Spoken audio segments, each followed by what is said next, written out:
It's one of the best books that we've read, probably maybe even the best book that we've read. Yeah, I'm going to say it. The best book that we've read so far on this podcast. This book? Yeah. Damn. For me.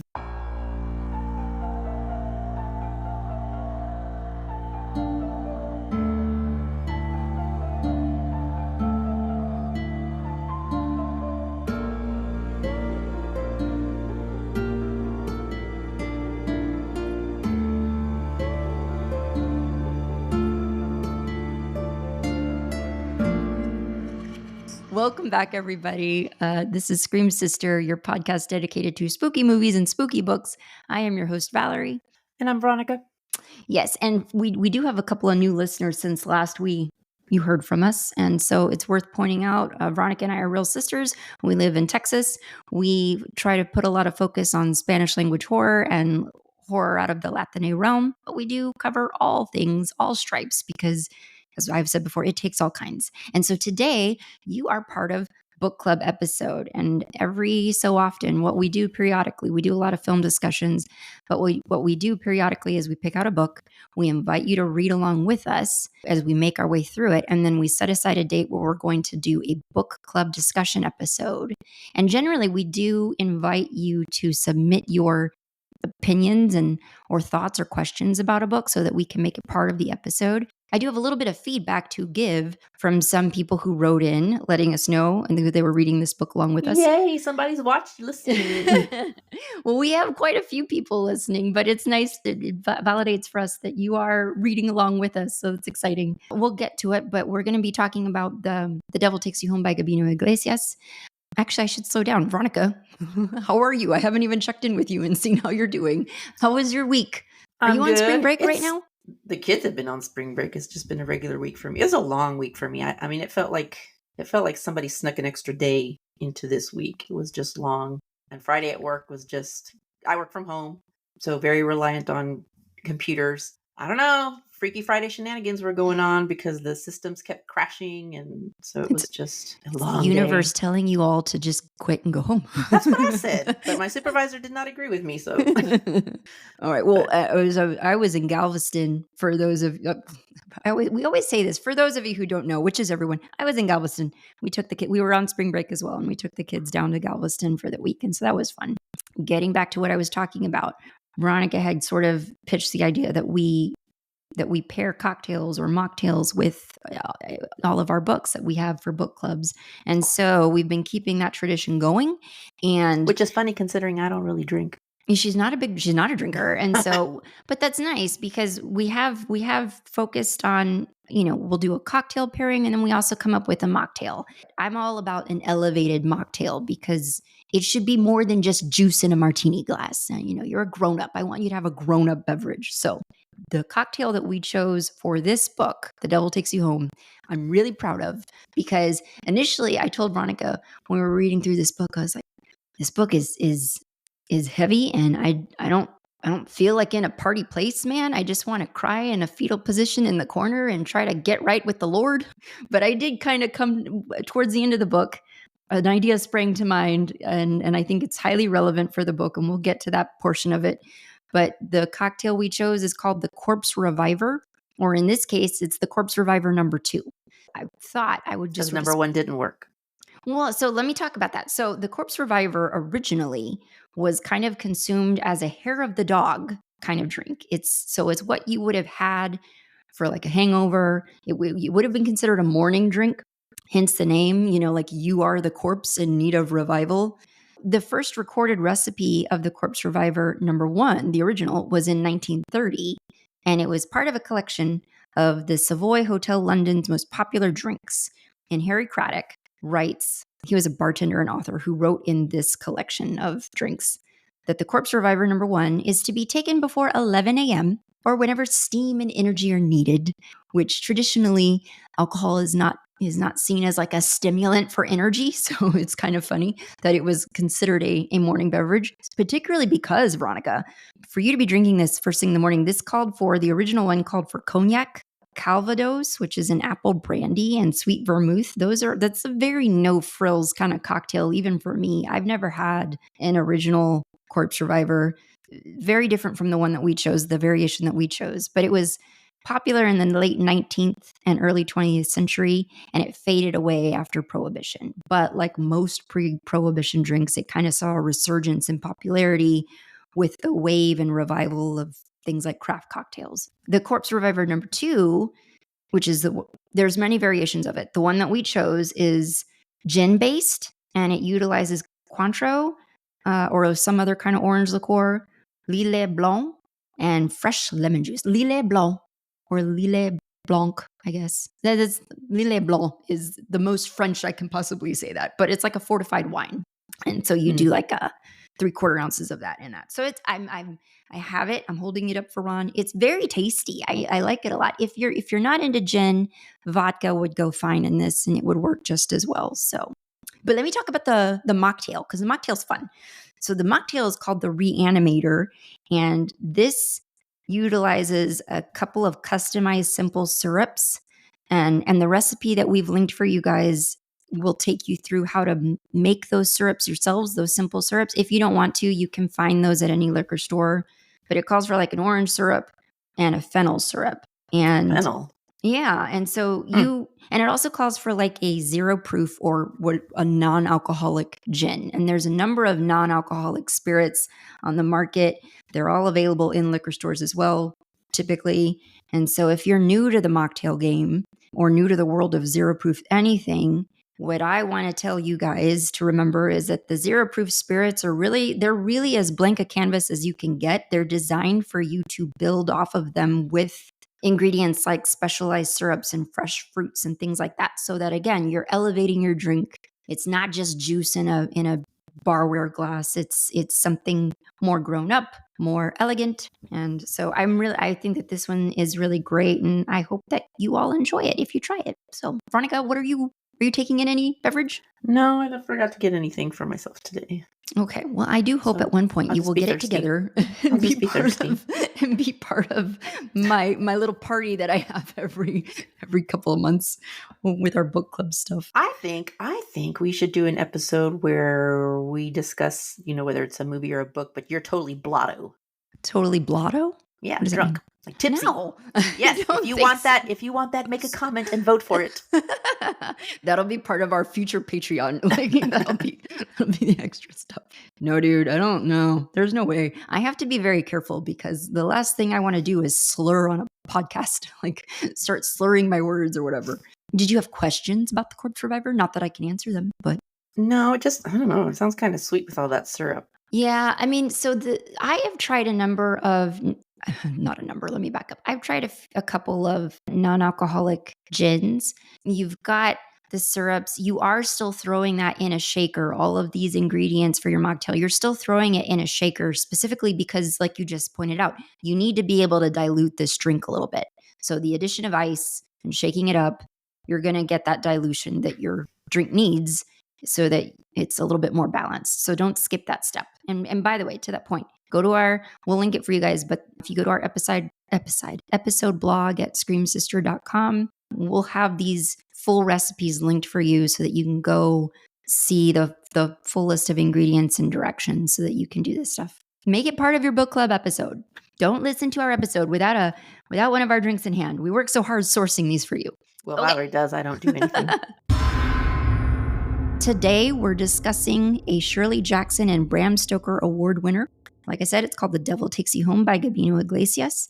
This is a dark, grisly, kind of noir crime horror mashup that pulls no punches. And that at one point, about halfway through this book run, I was almost too freaked out to even finish, but I did.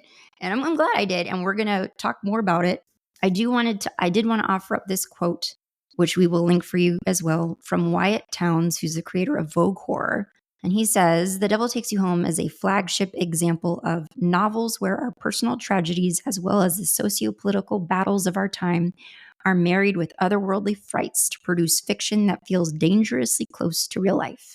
So, before we get into it, if you haven't finished reading this book, but you plan to, please be advised that we're going to be talking about this book in full. We are going to ruin the ending for you. So, spoiler alert, if you haven't finished it yet, or you plan to read it and haven't yet, get out of here.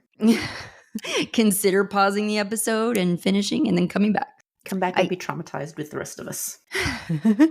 All right, so The Devil Takes You Home is a book, contemporary setting, set in our today. It deals with a man named Mario, who's the main character in this book. Lives in Austin, Texas. He's married. He and his wife have a 4-year-old daughter, but pretty much tragedy hits pretty early on in the book, and the rest of the book is just kind of this long slide into horror and desperation, basically. and despair.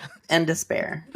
We'll go through it, but I wanted to open us up, Ron, with this question that I was ruminating on for you and it only came up because of something that happened just like 2 days ago. Let me set the stage. I watched the trailer for the Crow reboot, which for those of you who have been hiding under a rock, there is a reboot of The Crow happening. The original set in like maybe it came out in 1994, somewhere in the 90s. Brandon Lee. So, but this one is a reboot. The first trailer got released this week, so I watched it. The trailer is packed with a lot, and there's actually quite a bit of like bloodiness and violence to it. Not excessively so, but I mean, certainly comparable to other movies of this genre, right? Like your John Wick franchise, things like that. So it made me really think, Ron, because I finished The Devil Takes You Home maybe like 2 weeks ago. So I've the brain gets a little foggier and foggier the further you get away from it. But I was thinking about it, and I was kind of comparing the violence of the book to what I had just watched in this trailer. And I didn't really necessarily feel that there was anything more gruesome in the book than what I had just seen in this trailer. So, but it did get me thinking about this, and I kind of wanted to ask you. I know my answer to this, but I want to hear what you have to say about this. What is it about written words on a page that kind of grips our hearts and minds in such a way that maybe visuals on a screen don't always do?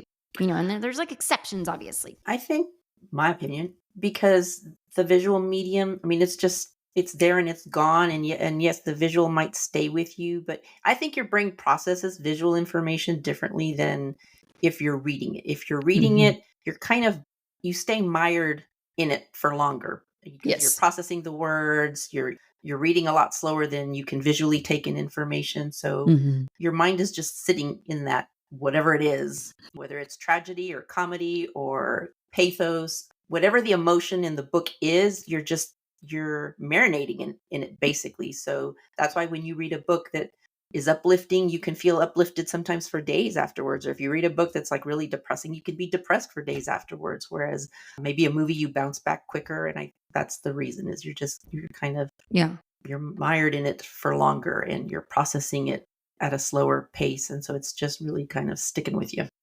Well, and yes, that is a correct answer. Yes, you have passed the test. No, but and let this maybe lead you into thoughts on this book, because like for me, and tell me if this was true for you also, but like for me, my hyperactive imagination went to so many places while reading this book that, like you just pointed out, that like the visuals that I'm seeing in a film or certainly in a trailer are coming at me so fast. I'm not necessarily, like you said, latching on to any one thing versus words on a page. They stick with you. So, I mean, was that the case for you? Was your brain just like on overdrive in some parts of this book? And did that present challenges for you? It does, because, sometimes when you're reading a book that has difficult material, it's like you just want to get through it as fast as possible, but you can only, read as fast as you read. And so that can be difficult. It can be challenging for me sometimes. Maybe I don't want to pick the book up on a certain day because I'm just not in the mind frame to get back into that. If it's a sad book or a deals with dark issues or depressing issues or characters that are just kind of in bad places. So it definitely. What was the question again? Well, I mean, that's it. That's it. You answered it. I'm going to jump out of even my own order, because I kind of want to just get right to it. Because I know like one of the things that you discussed earlier on via text, Ronnie and I text a lot. One of the things you mentioned earlier on was true for answer the phone. I don't do phone calls, people. Unless if you're dying, that is the time to call. Otherwise, I will text message is fine. Send a message by carrier pigeon. I don't care. But anyway, let's get right to it. Mario is a tough main character to fully rally around. Did I just rally around? We're from Texas, y'all. Because of this like road to no redemption arc that he's on. I wanted to ask you, because I think this is true of you. Maybe I'm wrong. Correct me if I'm wrong, but I think this is true of you. What is a challenge for you with morally gray characters that makes it really hard to like sink your teeth into something, like sink your teeth into a book, for instance? It's not necessarily morally great characters, because a lot of my favorite characters, either in movies or in literature, are anti-heroes. You know, they're morally gray. They're not 100% white-hatted good guys. They do bad things. They make bad decisions. But there has to be something. Like, they can't just all be bad decisions. There has to be a kernel of. Well, it's kind of like going back to what. Oh, you're going to kill me. Issa Lopez. Issa Lopez. I already knew what you were. I was like, it's not Alyssa. What is it? Issa Lopez, like what she said. It's like she can go dark and bleak, but she has to know that there's a light somewhere. It doesn't have to mean that it has to be a happy ending, but there has to be a little glimmer of something in there that is, like you said, rootable. That is something that I can say, okay, you're okay. And even though I don't agree with 99% of the decisions that you've made, I can still be in your corner. And so, was that hard for you with this book? Yes. Okay. Because I think I texted you at some point. I think I was like on chapter 3, and I was like, I already don't like this main character. And that's not to say that. I mean, I understand. I start, at the start of the book, what order do you want us to talk into? Like, how in depth do you want me to get into my issues with Mario? Go with this. Yeah, go with what you're feeling. All right, let me take my glasses off. The glasses are coming off. Because I can't see, y'all. I think I wear bifocals. I think they're a scam because they don't seem to work. I always have to take them off to read anyway. Okay. But anyway, I digress. So, like I said, the beginning of the book, tragedy happens. Mario and his wife, they have a 4-year-old daughter, Anita, who's diagnosed with leukemia. And so she dies pretty early on in the book. So So in the beginning of the book, I'm like, okay, I can get with this. I can sympathize with what he's going through. But it pretty much goes south pretty quickly too, because then he just, in a moment where he's dealing with his wife, he pretty much assaults her, pushes her. She crashes. Well, it's one of those split second decisions, not necessarily intending consequences of which occur in this book. Well, but I'm wondering, because before his daughter dies, because obviously he loses his job because he's taking too much time away to be with her in the hospital. So he loses his insurance. The medical bills are piling up. So this junkie friend of his that he used to work with offers him a job that was going to pay him like several $1,000s to kill somebody, to kill some man. To be like a hitman or whatever. Yeah. And okay, so like the first thing I noticed was like he didn't really struggle with the decision that much, but I'm like, okay, it's medical bills. He's between a rock and a hard place. I don't agree with the decision necessarily, but I can understand why he did it, why he decided to do it. But then when he does it, he doesn't feel badly about it. Like, I mean, I think the quotes were, I felt good. And then the sense of joy that was blossoming in my chest, threatening to pull my mouth. Well, that much is on the back of the book, Ron, where he talks about how he's proclivity. Like, we knew that going in. I never read the back of the book. I read You did. You read it on the episode where we chose this book. I mean, I know normal is subjective, but that's not the kind of normal that I want walking around in the street with me.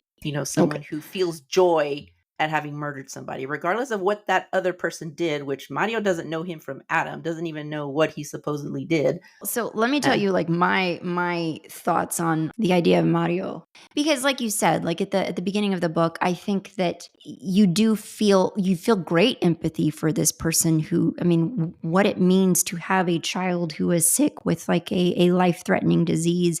And then like almost as soon as you can wrap your head around that and kind of tap into their Melissa and Mario, his wife, to their collective fear as parents, almost as quickly as you can do that, she's gone. Like she passes. And so, and the loss of that. I like in the book how Mario discusses kind of the grim realities of things like the US healthcare system and poverty, really stretching it from paycheck to paycheck and wondering how you're going to make it. Gentrification in cities like Austin. I really like what Mario has to say in the book about La Frontera, the border, and the tensions along the border. I think at one point he says like the tensions along the border resembling that of neighbors. Like for me personally, you and I have never talked about this, but like for me personally, I get angry pretty quickly with like the political discourse around the border when it comes to people who live nowhere near the border making all kinds of chess moves, especially when it's like politicians who don't even live within the state of Texas trying to talk intelligently about the southern border, because it's just like you're so far removed from what life is even like there in those regions that it's like, just shut up, just shut up. That part, those parts of the book, in the early sections of the book where Mario is discussing that, really resonated for me. And so I'm just like, yeah, totally. When he first takes his first hit job, even that, I'm like, well, not ideal, but hey, doing what we got to do. But then when it comes to the point where he and Brian are meeting with Wonka, where they're meeting with Wonka to discuss the big job that is sort of the focal point of this book. I felt like me as the reader, I was on the side just being like, hey, man, we don't have to do this. We don't have to do this. You can still say no. Like, don't do it. Don't do it. When he describes Brian coming over the first time, and he describes him as clearly like he's tweaking, like, because he's a meth addict. Brian is a meth addict, and he's tweaking. And Mario, instead of Mario's approach is like, hey, that looks good. I want some of that. Let's go do drugs together. Which, fine, at least people do all kinds of things when they're grieving. Yeah. And then, the thing with Melissa. And then I'm thinking, maybe this man always had a penchant for violence, and if Anita had lived, would this violence have erupted down the line in his domestic life anyway? Because it can't be that just when you're faced with stress or loss, because nobody on this planet gets through this life without loss. Your reaction can't always be your instinctive reaction. If your instinctive reaction is violence, then that's problematic. And I was left wondering, is like, if Anita had lived, would this have erupted in his personality down the line anyway? Mario is a character where it's just like, this is a case of a tragic life marred by pain, loss, unforeseen circumstances, and then like a hell of a lot of bad decisions, right? And I do want to reference this quote. This came in a review from NPR written by Ilana Masad, who writes, according to Otto Penzler, who owns Mysterious Bookshop in New York City and was an editor on the Best American Noir of the Century. This is what she has to say about noir fiction, which is kind of part of what this book is rooted in. Noir fiction, not to be confused with hard-boiled detective fiction, is about lost characters who are caught in the inescapable prisons of their own construction, forever trapped by their isolation from their own souls, as well as from society and the moral restrictions that permit it to be regarded as civilized. We can't dismiss those things when considering Mario. Like, I don't dismiss them, but it's harder for me. Like, I have a lot. Well, you're speaking to your truth. Like, it's hard for you to. My truth. Yeah. And here's why. And this is why, because it's hard for me to sympathize or have a lot of sympathy. Yes, there are all these things that have worked against Mario in his life, but then some of these decisions, particularly the decisions that he's making in this book, as it progresses, they're just like getting worse and worse and worse. Like, you can do two things in life. You can listen to your better angels. You can listen to your, the devil on your shoulder. And here's where, as readers, you can't help but bring your own life experiences, your own baggage per se, into your reading. How you perceive what you read is going to be, you're going to see it through the lens of your own life, your own personal experiences. And so I think we've mentioned it on the podcast before that I'm the oldest of three girls, three sisters. Valerie was the youngest. We had a middle sister, Vanessa, that we lost to non-Hodgkin's lymphoma like 20 years ago now.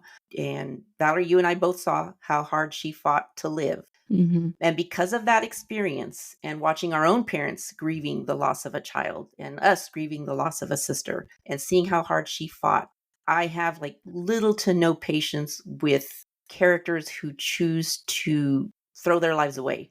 I just wanted to shake him and say, what the hell are you doing? So because of watching Vanessa, it's hard for me to care if you're the one making the decisions that are continuing to spiral you down. Yeah. Then I have a really hard time dealing with you. Yeah, I get it. It's very hard because there's, especially with Mario. And by the way, guys, like, as we're talking, like, notice we are talking so much about this character, which is, we are invested. Like, we are invested, even like, and so it's a testament to the writing of Gabino Iglesias. This is a great book, and this book stretched me, and I'm grateful for that. And we'll get to that. But to Ronnie's point, which I agree with, like, it's tough because Mario is a character who He is on a path of what is going What is on? that? Balloons are showing again. Totally inappropriate with the theme of this book. Happy birthday. Watch, they're going to come up again. For those The people in the who podcast have no idea what's happening. right. So what's happening, guys, is Ronnie and I record via Riverside. And so like every now and then for like the past 2 episodes, random crap will show up on our screen, like graphics and whatnot. So I just got balloons on my end. But Mario is this character who is like, he's on a path of self-destruction a lot of times. And it's hard to tell. It's not hard. Like you can absolutely understand it. This part I can understand. When you are in that place of grief and you are in that place of just raw pain, there is that kind of self-destructive part of you that is just like, well, what the hell does anything matter anymore? I'm going to do X, Y, and Z because who gives a damn? But then ideally you would pull out of that, right? And you would course correct. And like Ronnie's saying, like, get your life on an even plane again. Not everybody does, however. And so like, I think this book is kind of a quote unquote day in the life of, or days in the life of a life that doesn't turn around. And so about half, I will say this, these were my notes on it, because as I said, like halfway through this book, I got really scared to even keep going with this book because I was like, damn, it is brutal and it's only going to get worse. Because the entire time I'm like afraid of the big job. I'm like, holy crap, the amount of violence and brutality we're going to witness, I don't know if I can do it. And so, but I pushed through because I really trust this writer. And I've trusted this writer since long before I ever read any of his work. So I trusted Gabino Iglesias to take us there. But about halfway through the book, I accepted that Mario was not going to have that redemption arc because too much had happened. Too much had happened. He'd been a party to too much. So it's just like, okay, he's not coming back from this.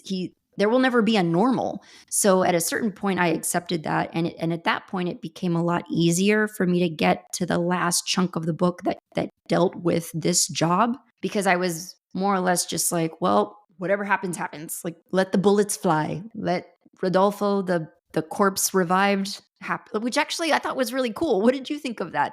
I actually would have liked to have seen more of that horror aspect. Like, yeah, we've got all the real world horror with the racism, the inherent racism, and all of that comes with that. But I would have liked to have seen like the more of the supernatural horror-y stuff that was happening kind of on the peripheries of the story almost. Well, so that never really delved into this, so I would have liked more on that.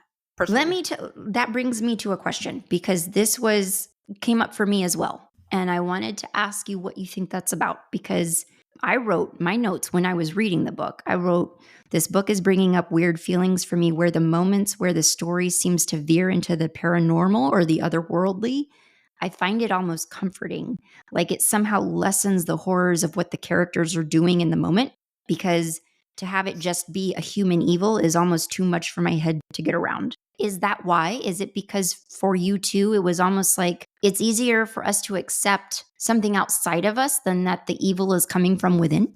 Well, no, because in the book, and again, I finished this a few days ago also, so it may be getting confuzzled in my head, but like even when he kills that first guy, the very first job he ever did, when the man's lying there dead, he's seeing like things moving under his skin. Yes. And then with the head cartel dude whose name I forgot that they're working for in Mexico, there are things like moving under his skin. So it's like I didn't take them to be as like completely human, or if they were human, there was some sort of malevolent spirit or entity or darkness. Like the devil's working through all of these people. Working through in them. So I don't know. I don't know that I considered them fully like just normal people. But but it's like those chapters, let's just talk about it. The Milagrito chapter, that was a hard chapter. That was messed up. That was a hard chapter, and we don't have to talk about it. But for those who've read the book, you know that it's the chapter involving the little boy. And go ahead, finish your thought. No. Well, no. I mean, you go. I wasn't going anywhere. I was setting up. I was just going to mention that is the one, because like I said, one of the biggest problems that I had with Mario is that he never really feels conflicted or bad about what he does. He feels violence brings him joy. He wants more of it when it's happening. Well, he's working out his pain, in a very messed up way, but he's working it out.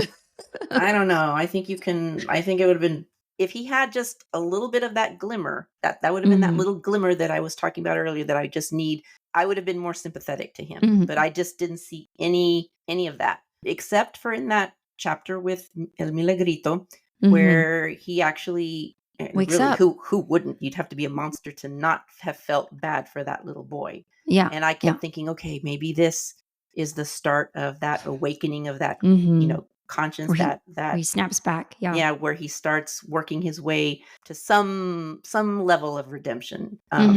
But it never happened. Right. But yeah, at that moment I was like, okay, now this is, you feel bad for this child. I kept waiting for him to do something about it, but that was the point in the book where I was just like, oh man, I don't know if I have what it takes to get through the rest of this book. If it's going to be worse than this, I was like, I can't do it.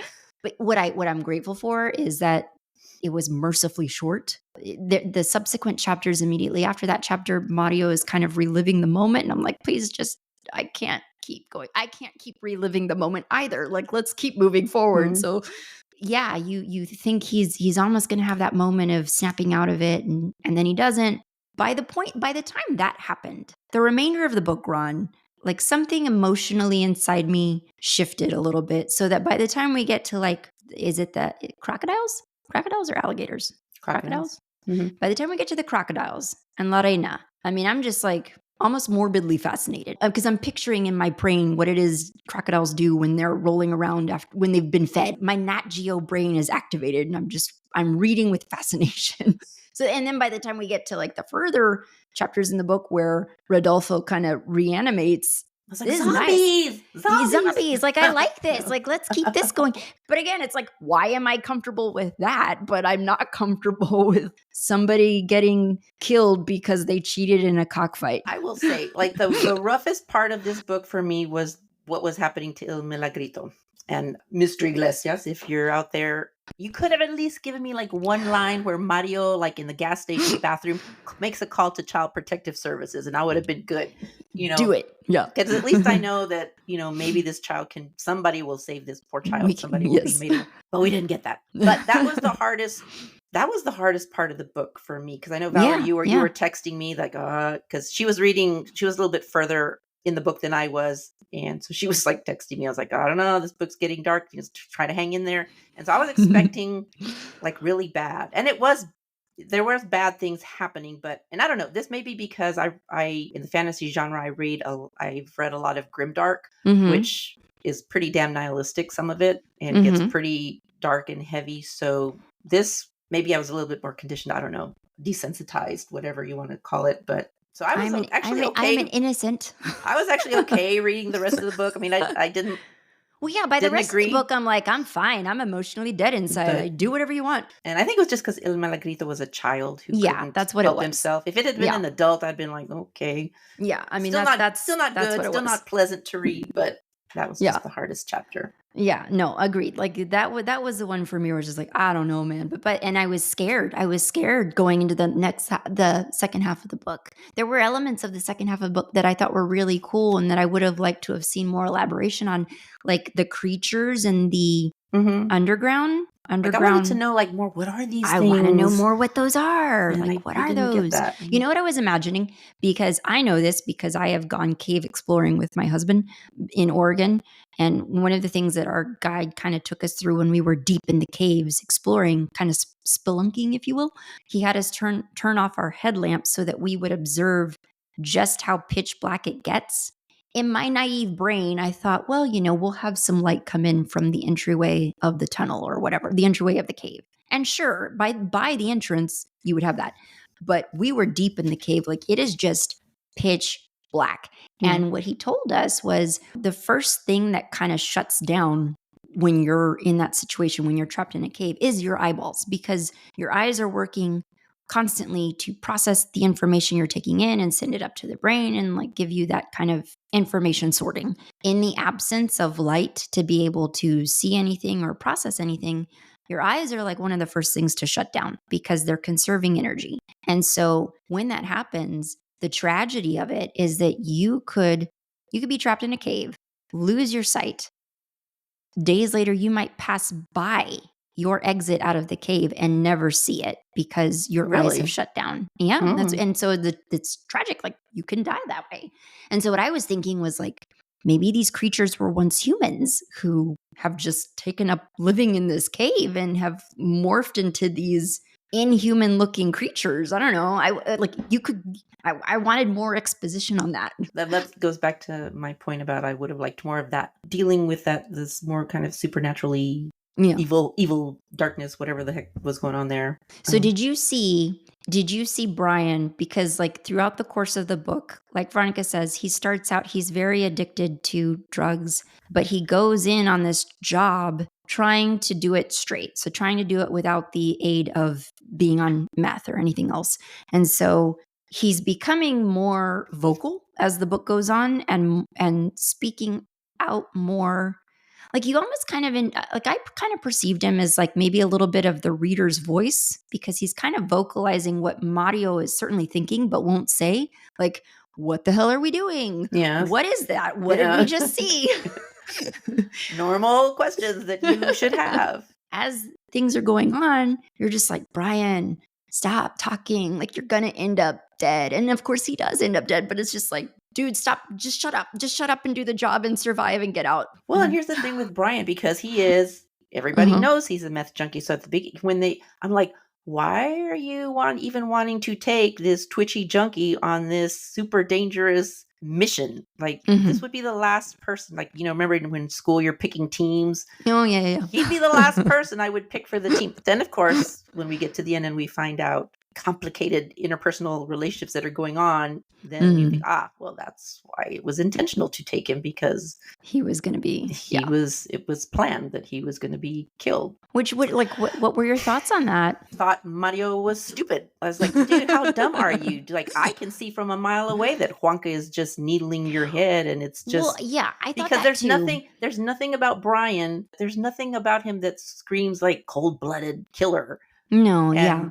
But I do, like, I don't know.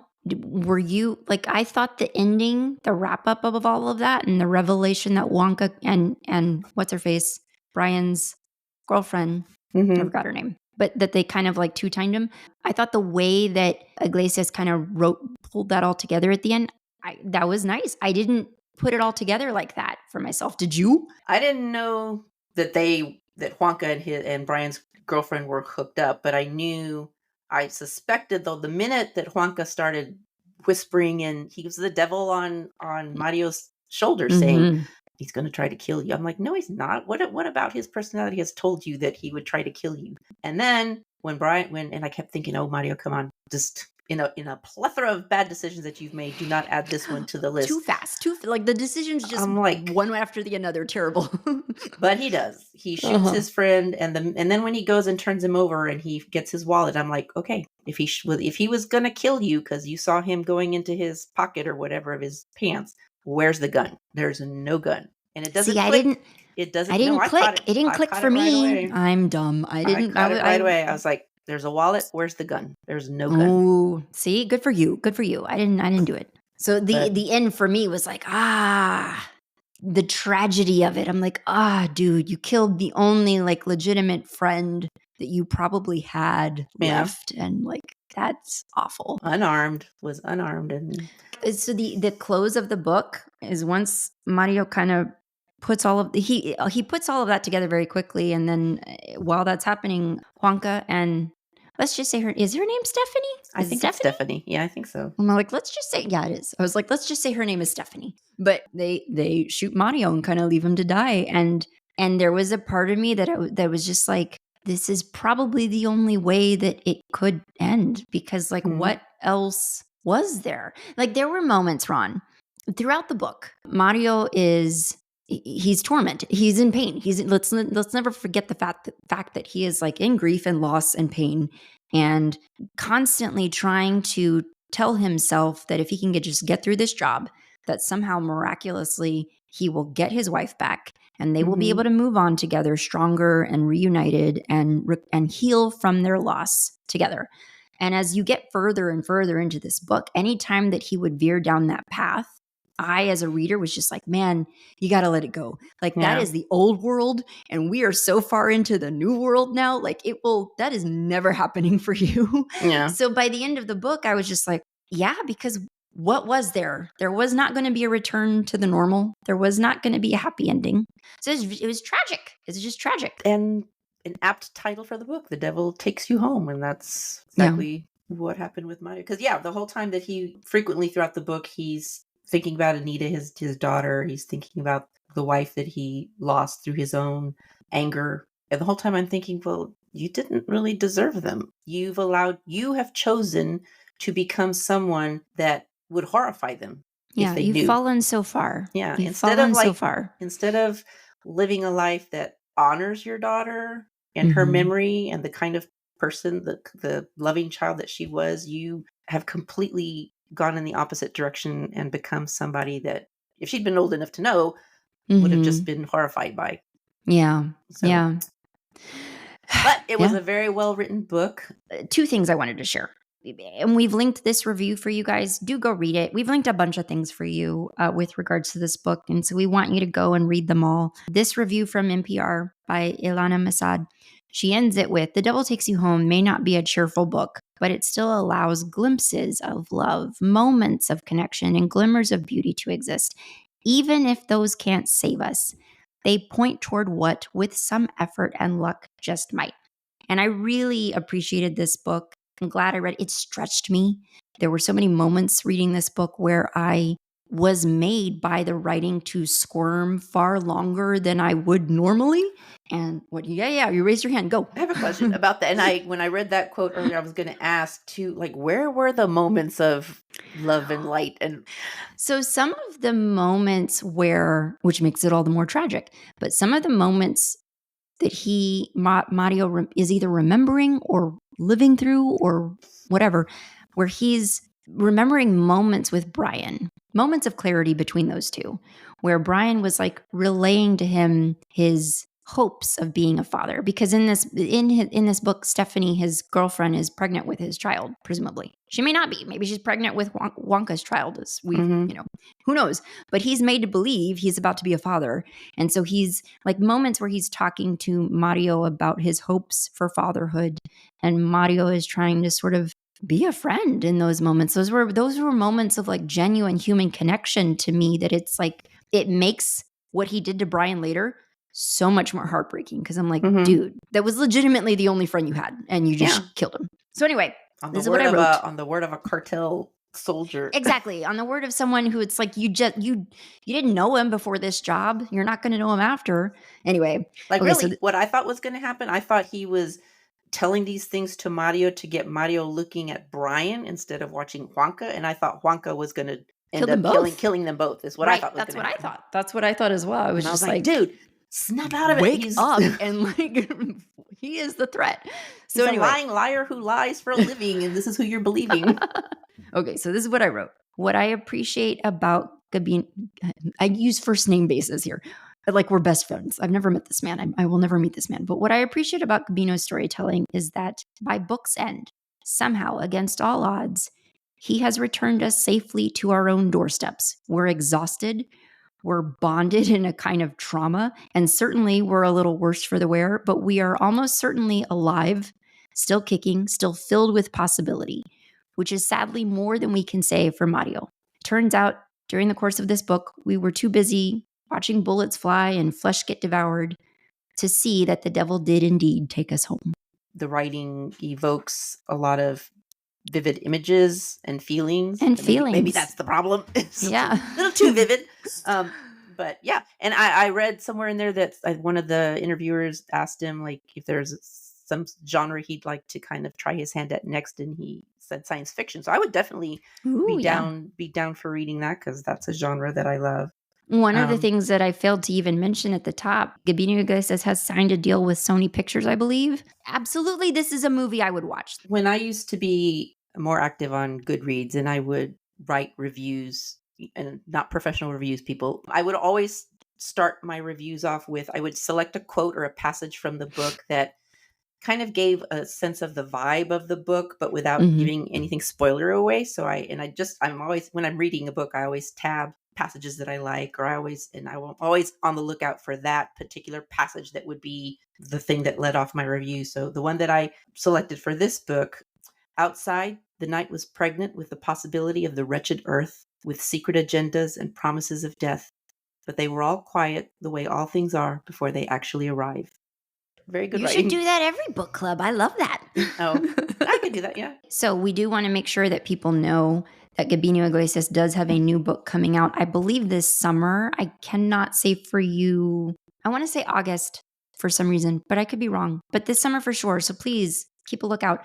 His new book coming out is going to be called House of Bone and Rain. And honestly, harrowing coming of age story. A doomed tale of devotion, the afterlife of violence, and what rolls in on the tide. You're gonna need a stiff drink for that one, Valerie.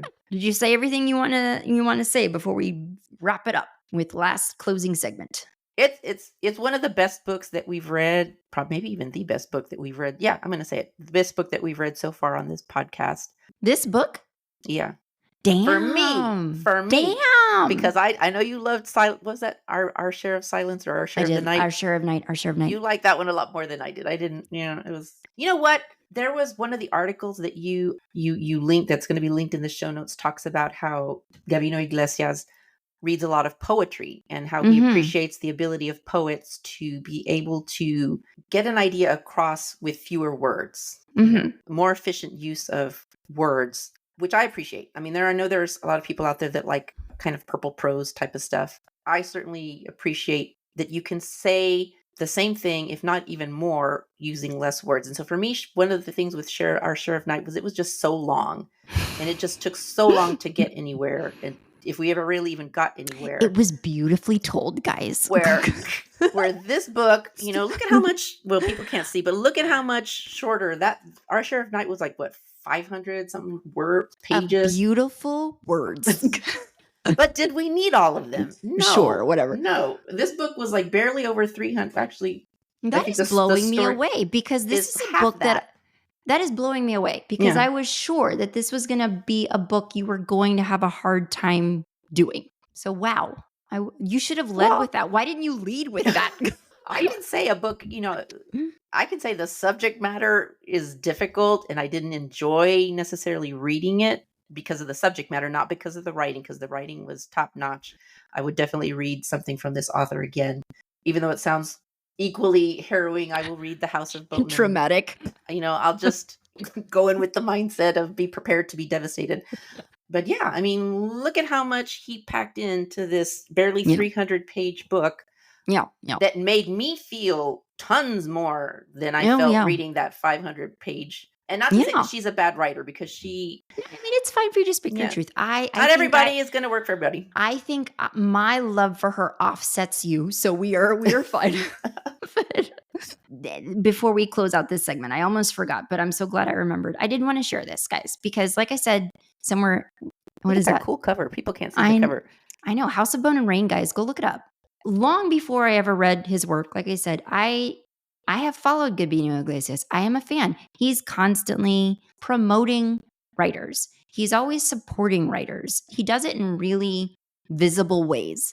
The visibility is key. He's constantly encouraging people and promoting their work and letting people know when there's opportunities for them to get their work out there. He's constantly holding the door open for other writers. So I wanted to reference this tweet, because he still does, he periodically puts out this tweet.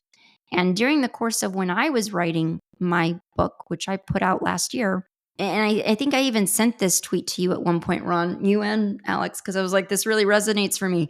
But he would periodically send this out. Monthly reminder. Many people have a book in them, but it takes a special kind of freak to leave the land of laziness, cross the plains of procrastination and insecurity mountain, find the blade of no one made you do this, and use it to cut your chest open and yank that book out. And so he would periodically put this tweet out when I was working on my story. And because I would have those moments like, blade of no one made you do this, that resonates so strong for me, because there would be days, who told me to write this story? Nobody asked me to write this story. So I would see his tweet come up, And it would just sort of be that little bit of encouragement that I needed in those moments to keep going. So there is a little part of me in the back of my brain that kind of associates this writer with being a person in my corner helping me to get to my book. So I've always been very partial to him. And so it kind of goes back to what I've been saying all along. I really trusted this writer going in. He did not let me down. Oh, I just want to say I'm still looking at this House of Bone and Rain. It says a group of 5 teenage boys in Puerto Rico seek vengeance after one of their mothers is murdered. A Latinx stand by me with a haunted, obsidianly dark heart. What were the things you said people had written in? What do you people? mean? Oh, I'm so sorry. I'm so sorry. Yeah. Yes, you're right. One of the comments we got was from, and we're not going to give out names. Everyone, always feel free to like send in your takes and your questions and comments because we'll protect your anonymity. But somebody on Instagram said kind of the same thing that you said, very interesting read. Loved the narrator's voice or the writer's voice. Really grappled with trying to get behind this main character and this is what they said and his stupid decisions. So same thing.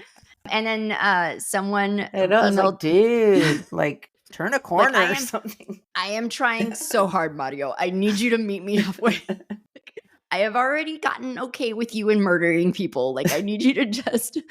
And then somebody emailed us, and please always know you can email us at screamsisterpod@gmail.com. Somebody emailed us and said, yeah, this book is just making their nightmares and dreams so much more vivid. I had checked out this book from the library, The Devil Takes You Home. And even though I personally would not reread it, because once was enough, I still am going to go purchase it so that it will have a home on my already crowded bookshelf. But he will occasionally share out the 1-star reviews he gets on this book from time to time, just again, as a way to sort of bolster other writers. Like, look, see, you can get a terrible review like this and survive. You'll be fine. But it's like some of the reviews that he'll share online are just like, did you not know what you were getting into when you picked up the book? Like, what were you expecting? I also wonder if there were people complaining about that sometimes there was as much Spanish in there. Not that there was a ton. There is a lot of Spanish, which is good. But that it was like, I understood it. So I did not have an issue with it. But like people who do not speak a word of Spanish, and some of it was translated, but there were parts that were not. Right. So I just wondered if that would have been a critique that people would have, which I would have been like, go learn Spanish. Go be bilingual. Right. Yeah, he doesn't translate. He would translate the key parts that were like key for you to know for like the plot going forward. But I mean, there were lots of things where he didn't translate, and I kind of appreciated that. And he did say in one of his interviews that we'll link for you guys how that was very intentional, and sort of the way that he would drop in and out of Spanish is sort of like, because this is the way that I talk. And this is the way that these people in this story would talk, which is true. Our family drops in and out of Spanish all the time. And, all versions of Spanglish and you name it. And so it's just, it is very true. Do you want us to watch that Korean horror movie that you were going to say Train to Busan? Now, I cried buckets the first time I saw it. Well, sign me up. I'm so excited. Maybe this time I won't. Maybe won't cry. I don't want to cry. But it's such a good movie. It's a zombie, unlike real zombies. What does that mean, real zombies? Like, what does that mean? As opposed to what? The fake kind? Like, I'm confused. No, like the stories that promise zombies and don't deliver. Oh, I see. Okay. Our intention is to branch. Our focus is, of course, Latinx horror, but we will be branching out. We haven't branched out yet, but next movie episode, we will be branching out. Was it true? I brought us the Nightmare on Elm Streets and the Frankenstein segues. Anyway, that's kind of like nostalgia stuff. It's not like the current. Yeah. But so the next movie, we are going to be veering away just briefly from Latinx movies. We're going to be watching 2016's Train to Busan. And like I said, it's a South Korean film, came out in 2016, deals with a man, his estranged daughter, and other passengers who become trapped on a speeding train during a zombie outbreak in South Korea. Excellent movie, probably maybe the best zombie movie I have seen ever in my life. Dang, that is quite the testimonial from this woman. But yes, so I'm excited. That'll be our April 1st episode. We will have a film discussion on that film. And then next book, we will be posting about that book on our social media. You can find us on @ScreamSister over on Threads, on Instagram, on TikTok. You can also, guys, if you go to screamsister.com, we post information about our book club announcements. You can also join our book club mailing list. We have a book club mailing list where we will email you our book club pick. We will make sure you don't miss it. We will also email you our drink recipe cards every time we put together our cocktails for book club discussions. We generally do try to email you also community club recommendations. So we kind of do get feedback from folks on what they're reading, what they want to share, and we make sure to share that with people. So do go to screamsister.com, sign up to be on our book club mailing list. We don't harass you. We don't email you constantly. We email you very sparingly just to make sure that you know when book club episodes are happening and that you know what our next book club selection is. Okay, well, we will see you all again on April 1st. It will not be April Fool's Day. It'll be all right, whatever. I don't have anything. I was trying to make a joke, but it was lame, so forget it. Be gone. Bye. Scream Sister is a Nest production hosted by me, Veronica, and Valerie. Editing by Valerie. Music by Omar Chakor. Production support by Lorenzo Villarreal and Alex Street. Listen to new episodes of Scream Sister every other Monday, and don't forget to give us a rate and review. It's the best way to help us grow.